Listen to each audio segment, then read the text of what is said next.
प्रणाम गुरुजी। आप अच्छे वीडियो बनाकर समाज में जो हमारी कुरीतियाँ हैं उसको दूर करते हैं और जो समझदार हैं उनकी आँखें खुलती भी है।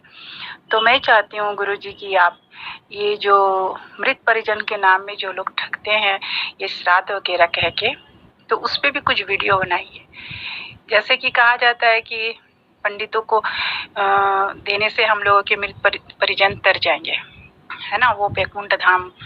तो हर एक वर्ष में जैसे कि ये श्राद्ध वगैरह करवाते हैं, तो ये कहाँ तक सही है? क्योंकि अब तो उनका शरीर है नहीं और हम पंडित को देंगे तो उनको कैसे मिलेगा? टीवी देंगे हम लोग, फ्रिज देंगे तो ये बेड देंगे तो छाता देंगे वगैरह वगैरह, है ना। और शरीर तो है नहीं जो उनको भौतिक वस्तुओं की दरकार पड़ेगी, जरूरत पड़ेगी, और आत्मा अमर है। तो फिर ये कहाँ तक सही है? तो इस अंधविश्वास से समाज में जो कुरीतियाँ फैली हुई है उसे दूर करें आप अपने ज्ञान से। प्रणाम गुरुजी।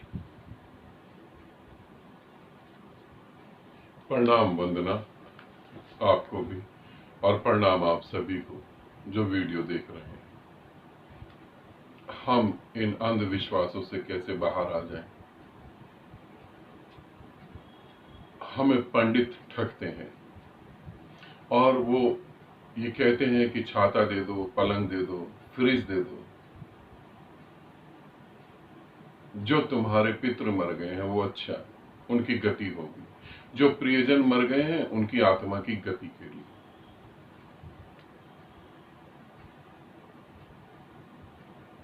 पहले तो फर्क समझ लें। एक होता है ब्राह्मण। ब्राह्मण का अर्थ है किसी विशेष जाति में पैदा हो गया बच्चा, उसको ब्राह्मण नहीं कहते। ब्राह्मण का अर्थ है जो ब्रह्म को जानता है, जो ब्रह्मांड को जानता है, उसे ब्राह्मण कहते हैं। दूसरा है पंडित।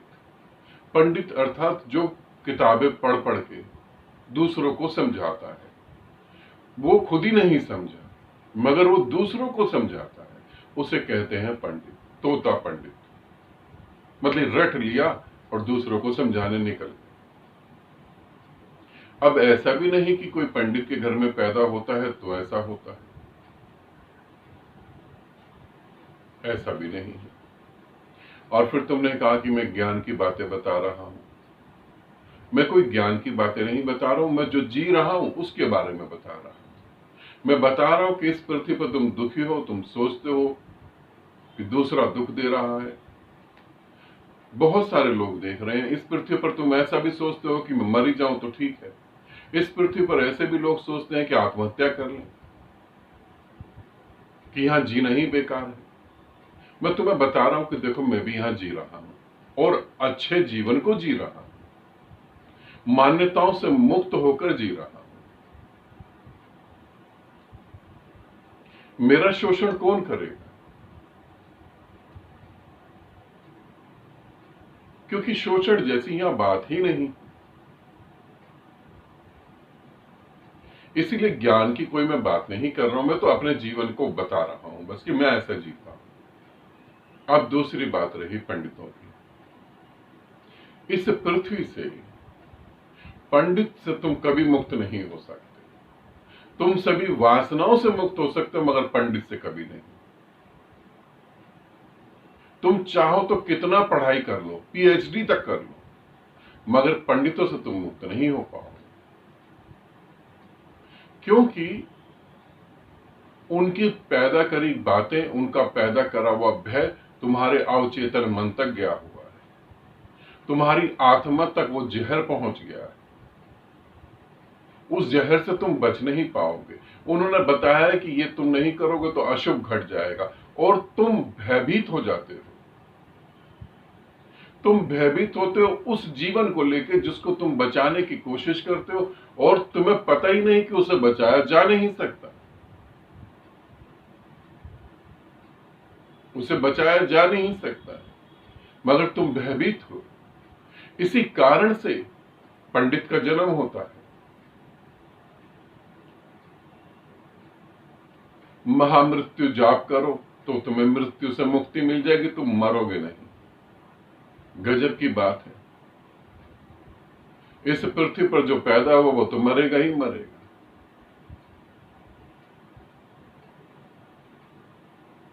मगर बुद्ध ने भी ये प्रयास करा कि दुनिया पंडित से मुक्त हो जाए, अंधविश्वासों से मुक्त हो,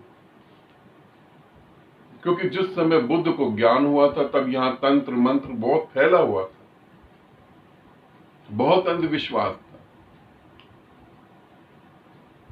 बुद्ध ने भी प्रयास करा मगर वो सफल नहीं हो पाए। क्यों सफल नहीं हो पाए? क्योंकि कुछ सालों बाद 500 700 500 से लेकर 700 सालों के बाद उनके भिक्षुक ही पंडित का भेष धर लिया, उनके भिक्षुक ही पंडित बन गए। फिर उन्हें घर में बुलाया गया, उन्हें खाने की चीजें दान करी गई। क्यों दान करी गई? क्योंकि हमारे घर में सब शुभ घटे। ऐसा नहीं सोचना कि हिंदू धर्म में ही है, पूरी पृथ्वी ऐसे ही लोगों से भरी हुई है, पूरी पृथ्वी ऐसे लोगों से भरी है।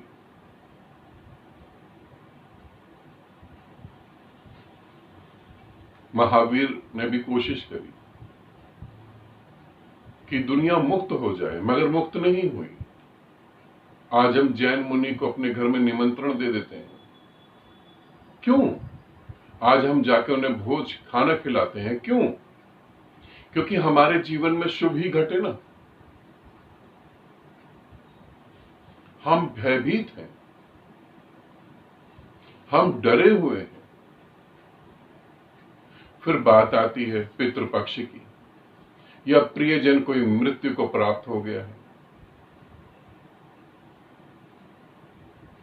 और वहां पर पंडित को बुलाया जाता है और पंडित बताता है पलंग दान करो, छाता दान करो, क्योंकि अगर स्वर्ग में बारिश पड़ी तो तुम्हारे प्रियजन भीग जाएंगे बारिश में, और पलंग नहीं दिया तो वो सोएंगे कहां पर?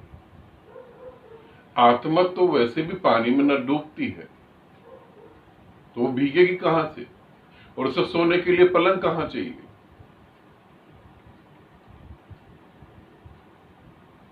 मगर वंदना, इस बात का भी ध्यान रखना, जब दूसरे के घर मृत्यु होती है और जब ये सारी क्रियाएं होती है तो हमें ढोंग लगता है। जब स्वयं के घर में होती है तो हम भी मजबूर होते हैं इसी काम को करने के लिए। दूसरे के घर की मृत्यु पर तो कोई भी प्रवचन दे सकता है, आसान है। जब स्वयं के घर में मृत्यु घटित हो तब हम क्या कर सकते हैं? प्रश्न ये है कि क्या तुम मुक्त होना चाहते हो? मैं ये नहीं कहता कि वो लोग शोषण करते हैं, हम बने ही शोषण होने के लिए हैं।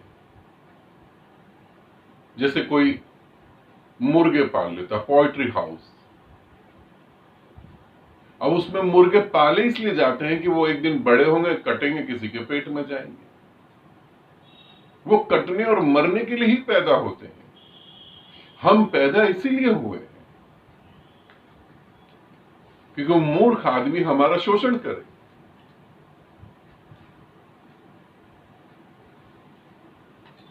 फिर पंडित ही कहता है क्योंकि हम डरे हुए हैं, हमें पता है भीतर से ये कोई नहीं है, मगर ये होता क्यों है? उसकी गहराई में थोड़ा उतरो।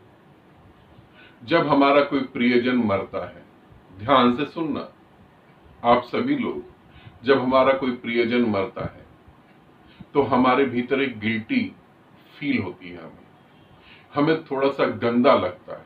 वो मर गया इसलिए नहीं, हमें गंदा लगता है कि हमने उसके साथ गलत व्यवहार करा, हमें गंदा लगता है कि हमने उसके साथ झगड़ा करा, उसके साथ बदतमीजी करी। हमें यह लगता है कि काश मैं ऐसा करता तो शायद वो जीवित होता, काश मैं ये काम कर देता, थोड़े से पैसे खर्च देता, डॉक्टर को दे देता तो हो सकता वो जीवित होती। हम सब गिल्टी से पीड़ित हो जाते हैं। हमारे भीतर हमारे को दिखाई देता है कि हमने जो प्रियजन चला गया उसके साथ क्या हरकत करी। हम इसीलिए दौड़ में लगे रहे कि ये गलत है वो सही है, ये गलत है वो सही है। हम कभी भी जिंदगी को उसके साथ जी नहीं पाए। और जब वो मर गया तब हमें लगता है कि कैसे हम माफी मांग लें, कैसे अपने दिल की बात कह लें। अब कोई उपाय नहीं है। यही फिर पंडित का जन्म होता है। फिर वो तुम्हें मार्ग दिखाता है कि ये करोगे तो ऐसा हो जाएगा, और फिर तुम अपनी मन की पीड़ा को शांत कैसे करो। अपनी तुम मन की पीड़ा को क्या करोगे? फिर तुम पंडित जो कह रहा वो करोगे,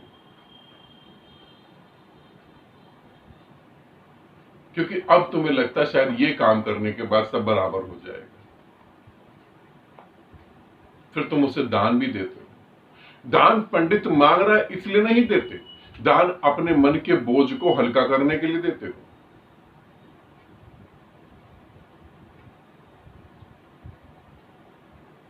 अगर समाज से मैं पंडित को खींच के हटा दूं तो समाज की क्या दशा होगी तुम सोच नहीं सकते।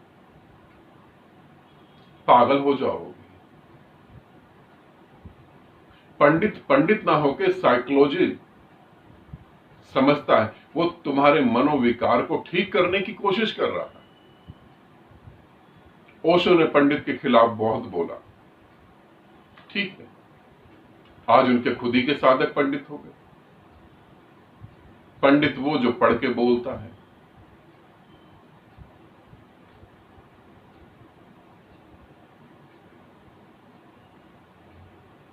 क्या क्या हो रहा है? तुम अपने मन के बोझ को हल्का करने के लिए दान कर रहे हो, और अगर ये तुम्हारे मन के बोझ को हल्का करने की क्रिया को तोड़ दिया जाए तो तुम पूरी जिंदगी तड़पते रहोगे।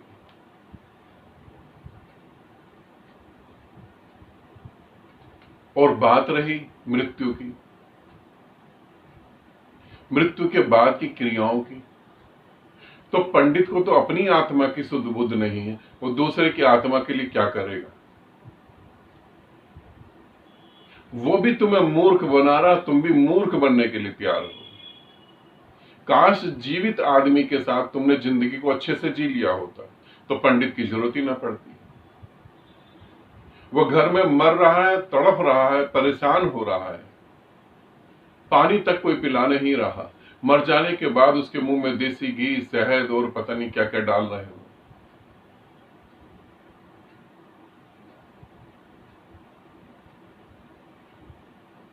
मुझे एक व्यक्ति मिला,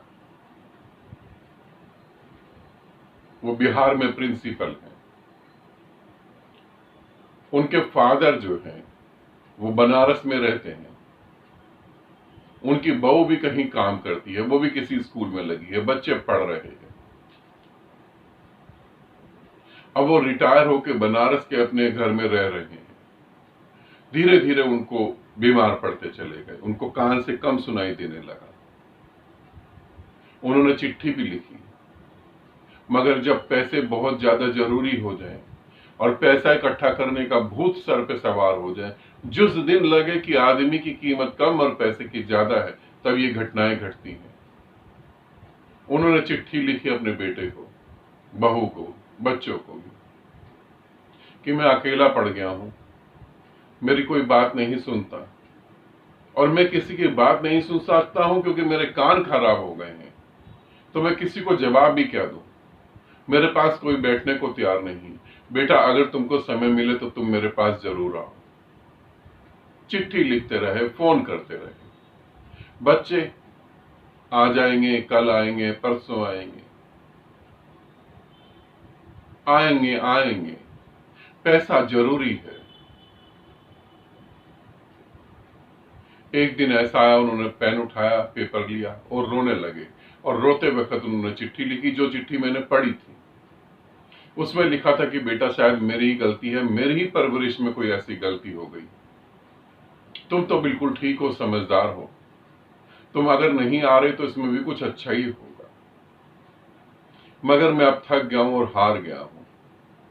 ये लेटर, ये पत्र मैं तुम्हें इसलिए लिख रहा हूं ताकि तुम्हें पुलिस वाले कोई दिक्कत नहीं करे और तुम्हें कोई परेशानी नहीं हो। मेरे बच्चों, तुम अच्छे से रहना, सदा सुखी रहना। मुझसे जो गलती हुई है मैं उसी की सजा भुगत रहा हूं। आज तुम लोग मेरे पास नहीं हो, मेरे इतने बुलाने पे भी तुम लोग नहीं आए। और वो व्यक्ति लिखते लिखते रो पड़ा, क्योंकि उस चिट्ठी पे उसके आंसू भी थे। और इसने लिखा कि अब मैं आत्महत्या कर रहा हूं। एक पिता के घर में जब लड़के का जन्म हुआ होगा तो वो कितना खुश हुआ होगा। और बुढ़ापे में जब वो बाप तरस रहा आवाज सुनने के लिए, ऐसे बहुत सारे बच्चे आज भी इस पृथ्वी पर जिंदा है। और उसने बोला कि मैं फांसी लगाने जा रहा हूं। मैंने फंदा बना के यहां टांग दिया है, स्टूल पे खड़ा होऊंगा और लात मारूंगा और स्टूल नीचे से निकल जाएगा और मैं लटक जाऊंगा। और मैं ये अपने होशो हवास में लिख रहा हूं। मुझे बच्चों से कोई शिकायत नहीं है, कोई दिक्कत नहीं है। वो बड़े हो गए हैं, समझदार हो गए हैं, वो पैसा कमाना चाहते हैं जो उनके जीवन के लिए जरूरी है, मगर मैं उन पर बोझ नहीं बनना चाहता। और उस व्यक्ति ने फांसी लगा ली। कुछ समय बाद हमारी मुलाकात हुई, 4-5 साल बाद। तो उन्होंने कहा कि एक शिविर अगर आप बनारस में करें, तो मैंने कहा हाँ ठीक है, बनारस में हम शिविर करते हैं। उन्होंने फिर मुझे लेटर पढ़ाया। उन्होंने बोला कि मेरे पिता ने यहाँ फांसी लगाई है घर में, और इसी घर में कई बार मैं उनको देखता हूँ, वो रो रहे होते हैं, मुझे रोने की आवाजें आती हैं, और उनकी आत्मा यहाँ से मुक्त नहीं हो पाई।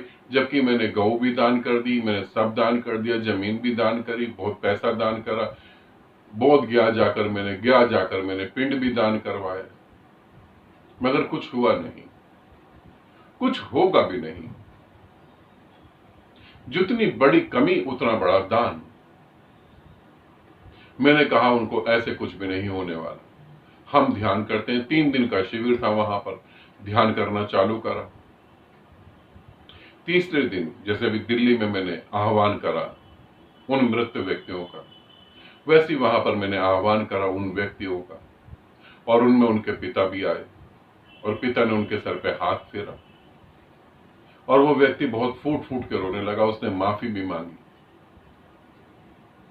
और उसने ही अपने पिता को देखा, ऐसा नहीं और भी साधकों ने देखा। वहां पे एक मेरी बहुत ही प्यारी साधिका है बनारस में, चिंता जी के बेटे के भी कुछ समय पहले ही मृत्यु हुई थी, हार्ट अटैक। चिंता जी ने अपने बेटे को भी देखा।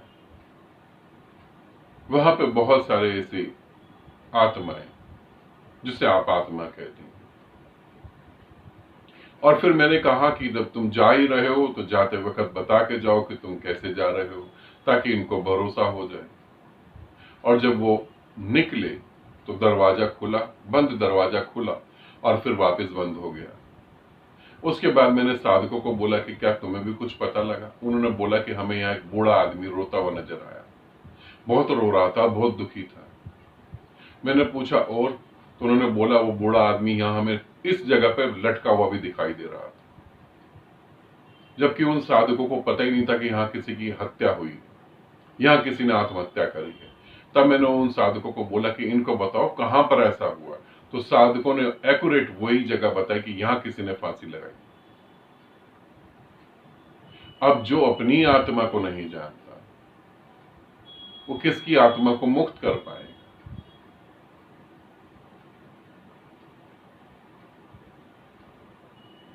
और बाकी बात अगर ढोंग है तो तुम उस ढोंग से बाहर आने की कोशिश करो।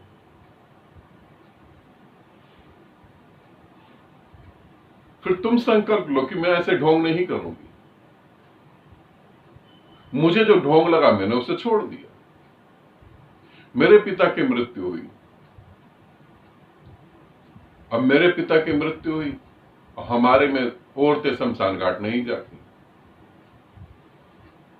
तो जब मैंने अपनी मम्मी को बोला कि पापा के अंतिम समय है, पापा का शरीर इसके बाद जो है वो राख हो जाएगा, और पापा ने तुम्हें प्रेम करा, प्रेम के कारण हमारा जन्म हुआ, तुम्हें यदि ऐसा लगता है तो अंतिम क्षण तक तुम उनके साथ चलो। तो मम्मी तो तैयार हो गई, मेरी मदर तैयार हो गई, बहनें भी तैयार हो गई, गुरु माँ भी तैयार हो गई। इन्होंने कहा कि ठीक है हम चलेंगे। मगर मेरी मम्मी ने कहा अगर कोई रोके तो पूरी बिरादरी थी। मैंने कहा तब की तब देखी जाएगी, तुम चलो। मैं शमशान घाट पहुंचा, सारी वहां बातचीत हुई, जो फॉर्मेलिटीज थी वो फॉर्मेलिटीज हुई, लकड़ियां लाकर रखी गई, पिता को चिता पे लिटा दिया गया। मैंने बोला मां को कि तुम आ जाओ, और अब बस लास्ट है, इसके बाद अग्नि के हवाले कर देंगे हम। पिता अग्नि के हवाले हो जाएंगे और फिर चले जाएंगे, शरीर विदा हो जाएगा अंतिम क्षण में। तो जैसे ही मेरी मदर, मेरी बहनें गुरु मां आने लगी, वैसे ही बिरादरी के कुछ ठेकेदार होते हैं जिनका अहंकार अपने घर में तो तृप्त होता नहीं, तो वो बाहर अहंकार तृप्त करते हैं। उन्होंने मेरे को कहा कि ये ठीक नहीं है, हमारी बिरादरी में औरतें शमशान घाट के अंदर आती ही नहीं है, और तुमने जिद करके ये काम करा। अब तुम सोच रहे हो कि चिता तक औरत पहुंच जाए, ये तो संभव नहीं है। मैंने कहा तुम्हारी बिरादरी में ये नियम जरूरी होंगे, मेरे दिमाग में ये नियम जरूरी नहीं है, क्योंकि मेरे दिमाग में प्रेम जरूरी है। मैं नियम को नहीं प्रेम को मानता हूं, मैं जाति को नहीं प्रेम को मानता हूं। तो मैंने कहा ये तो नहीं हो सकता, तुम्हें अगर अच्छा नहीं लग रहा, तुम अपनी माँ बहन को नहीं आने देना ऐसी जगह, मगर मेरे साथ तो नहीं। उन्होंने कहा नहीं, अगर ऐसा हुआ तो ये बहुत गलत हो जाएगा, और वो नहीं बोले, और पूरी बिरादरी ने मेरे को छोड़ दिया, मगर मैंने अपने उस प्रेम को नहीं छोड़ा। जो व्यर्थ है वो छूट ही जाएगा। मुझे पता है ये ढोंग है, और मैं इस ढोंग का हिस्सा नहीं बनना चाहता, और नहीं बना मैं। मगर मनुष्य को जगाना, जागृत करना बहुत मुश्किल है। मनुष्य को जगाओ तो जागकर वो फिर दोबारा करवट ले लेता है। सोते हुए को तो तुम जगा सकते हो, जागे हुए को कैसे जगाओगे? मेरे एक साधक की बात बता रहा हूं। उनका बेटा, जवान बेटा, उसकी मृत्यु हो गई। अब जब उसकी मृत्यु हुई, वो एक शिविर में आए तो उन्होंने बोला कि मेरे बेटे ने ही आपके बारे में बताया था कि इन गुरुदेव की वीडियो देखो और इनसे जुड़ो। और कुछ ऐसा हुआ कि उसने आत्महत्या कर ली, या एक लड़कों ने मार दिया या मर्डर कर दिया, पता नहीं लगा, और वो रोने लगे। मैंने कहा तुम रो नहीं, परेशान नहीं हो, कोई बात नहीं। उन्होंने बोला गुरुदेव एक ही प्रार्थना है आपके चरणों में, कैसे मेरा बेटा वापस मुझको मिल जाए। मैंने कहा तुम उसकी चिंता ना करो, वो वापस आ जाएगा। एक बच्चा मर गया, मरने के बाद उसकी आत्मा कहां गई? मगर वो फिर वापस उनके घर में जन्म लेता है, और जन्म लेने के बाद वो देखता है मेरे को, उसके पिता दिखाते हैं कि ये वही बच्चा है जो चला गया था, अब वापस आ गया। इतना सब कुछ होने के बाद भी जब बच्चा 1 साल का हो जाता, तब उसके पिता मेरे को मैसेज करते हैं, बोलते हैं कि गुरुदेव हमने माता का जागरण या माता की चौकी रखी है, आप जरूर आना। बच्चा 1 साल का हो गया।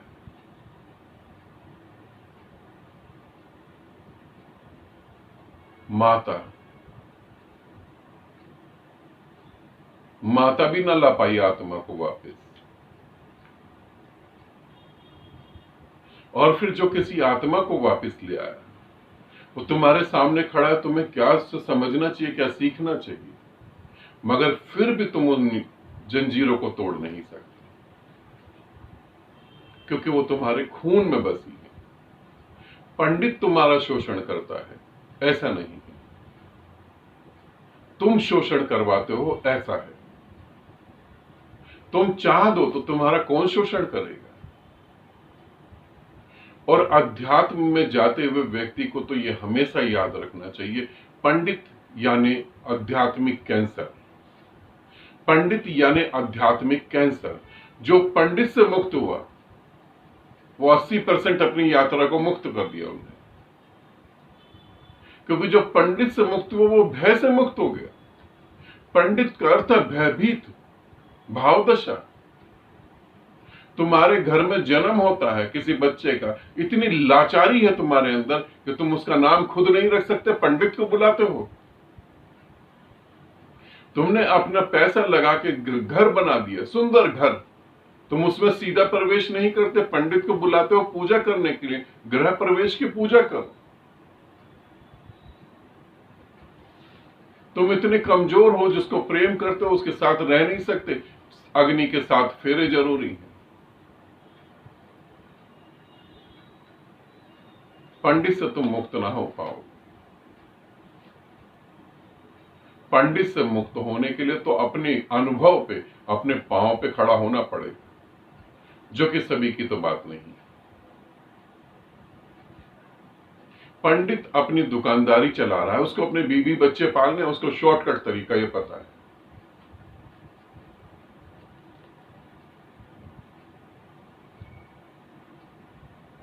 बस और कुछ भी नहीं। मुक्त कैसे होगे कैसे नहीं वो तुम देखो। तुम शोषण करवाना चाहते हो तो शोषण होगा, तुम नहीं करवाना चाहते तो नहीं होगा। बुद्ध भी हार गए, जीसस भी हार गए,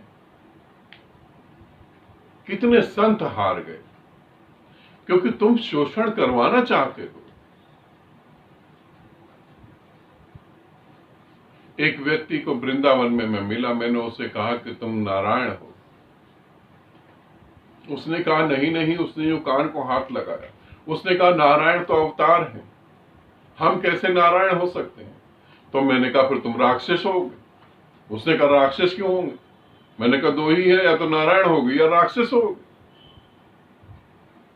वो व्यक्ति सोच में पड़ गया। मैंने किसी शिविर में बोला अहम ब्रह्मास्मि, ग्रुप में भी मैं बोलता रहता हूं। 2-3 जनों ने तो बोला ही नहीं, उन्होंने कहा कि हमें बहुत डर लग गया था, ऐसा बोल देते और परमात्मा गुस्सा हो जाता तो।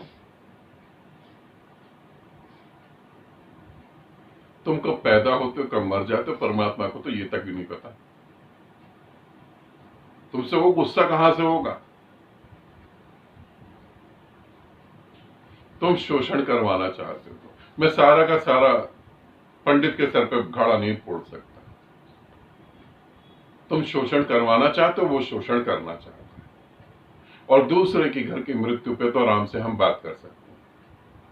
स्वयं के घर में मृत्यु हो तो मजेदार बात है। तो तुम नियम सिद्धांत को तोड़ सकते हो।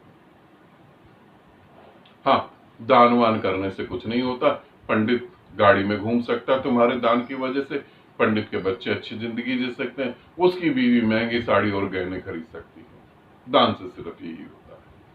तुम्हारे दान करने से कुछ नहीं होता, मगर जितना बड़ा दान, इसका मतलब उतना बड़ा पाप का बोध अंदर होना, और कुछ भी नहीं। इसे समझो। समझ तुम नहीं पाओगे, फिर भी धन्यवाद तुम्हारा कि तुमने इतना समय मेरी वीडियो को देखा और सुना। इसके लिए बहुत बहुत धन्यवाद। और वंदना प्रश्न पूछने के लिए बहुत बहुत धन्यवाद और बहुत सारा प्रेम आप सभी को।